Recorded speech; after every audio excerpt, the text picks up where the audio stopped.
பிரியமானவர்களே, இயேசு நாமத்தில் உங்களை வாழ்த்துகிறேன்.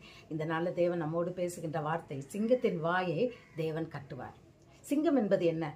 நம்மை சிங்கம் விழுங்கக்கூடிய ஒரு மிருகம் என்பது சாத்தானானவன் எவர்களை விழுங்கலாம் என்று வகை தேடி சுற்றி திரிகிறான் என்று வேதத்தில் வருகிறது. பிரியமானவர்களே, தேவன் நமக்கு கொடுத்த ஆசீர்வாதத்தை, தேவன் நமக்கு கொடுத்த ஐஸ்வர்யத்தை, தேவன் நமக்கு கொடுத்த எல்லா விதமான அந்த கிருபைகளை அந்த பிசாசானவன் விழுங்கும்படியாய் வகை தேடி சுற்றி கொண்டு இருக்கிறான்.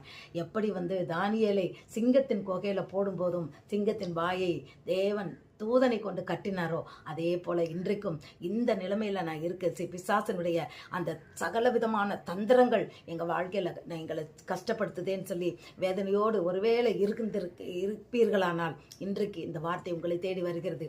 சிங்கத்தின் வாயை கட்டி போட்ட தேவன் நிச்சயமாக தானியேலினுடைய வாழ்க்கையில் நடந்தது போல இன்றைக்கும் உங்கள் வாழ்க்கையிலையும், இதை பார்த்து கொண்டு இருக்கிற ஒவ்வொரு வாழ்க்கையிலையும் பிசாசு என்னதான் தந்திரம் பண்ணினாலும் உங்கள் வேலையை கெடுக்க நினைக்கலாம், உங்கள் பிள்ளைங்களோட வாழ்க்கையை அழிக்க நினைக்கலாம், திருமண வாழ்க்கையை ரெண்டாக பிரிக்க நினைக்கலாம், உங்கள் பிஸ்னஸை ஒன்றும் இல்லாமல் ஆக்க நினைக்கலாம், இல்லை உங்களை வியாதியில் படுக்க வச்சிருக்கலாம்.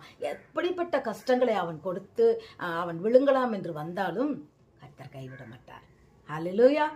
சிங்கத்தின் வாயை கட்டி போட்ட தேவன் அக்கினி மதிலாய் இருந்து நிச்சயமாக உங்களை பாதுகாப்பார். சிங்கத்தினுடைய எல்லா விதமான தந்திரங்களையும் அவர் செல்லாமல் போக பண்ணுவார். அவர் நொறுக்கி போடுவார். பிரியமானவர்களே, சுட்டெரிப்பார். பிரியமானவர்களே, இதுக்கு நாம் செய்ய வேண்டிய ஒன்றே ஒன்று, நீ இடைவிடாமல் ஆராதிக்கிற உன் தேவன் உன்னை தப்புவித்தாரா என்று அந்த ராஜா கேட்கும்போது ஆம் சொல்றாரு.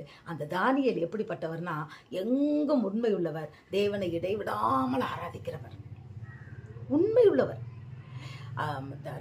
தேவனுக்கு பிரியம். தானியேல்னா பிரியம், எங்கும் உண்மையுள்ளவன். அப்படி நாமும் சத்தியத்தின்படி உண்மை உள்ளவர்களாய், உண்மை உள்ளவன் பரிபூர்ண நன்மைகளை சுதந்திரித்துக் கொள்கிறான் என்ற வார்த்தையின்படி நாம் எல்லா விஷயத்திலும், நம்ம வேலை விஷயமா இருக்கட்டும், திருமண காரியங்களை நம்மளை எந்த இடத்துல கர்த்தர் நிலைநிறுத்தி வச்சிருக்கிறார், கணவன் மனைவியா இருக்கட்டும், மனைவி கணவனா இருக்கட்டும், பிள்ளைகளா இருக்கட்டும், தாயா இருக்கட்டும், எல்லா விஷயத்திலையும் நாம் உண்மை உள்ளவர்களாய் தேவனுக்கு பயந்து நாம் தேவனை நம் முழு இருதயத்தோடு முழு மனதோடு அவர் மேல நாம் அன்பு வைத்து அவரை நாம் ஆராதிக்கிறவர்களாய் உண்மையாய் நம்மை ஜீவ பலியாய் ஒப்பு கொடுத்து கர்த்தருக்கு பிரியமான ஜனமாய் வாழும்போது நிச்சயமாக சிங்கம் நம்மளை விழுங்க விடமாட்டார். சாத்தானுடைய கிரியைகளை அவர் அழித்து போடுவார். God bless you.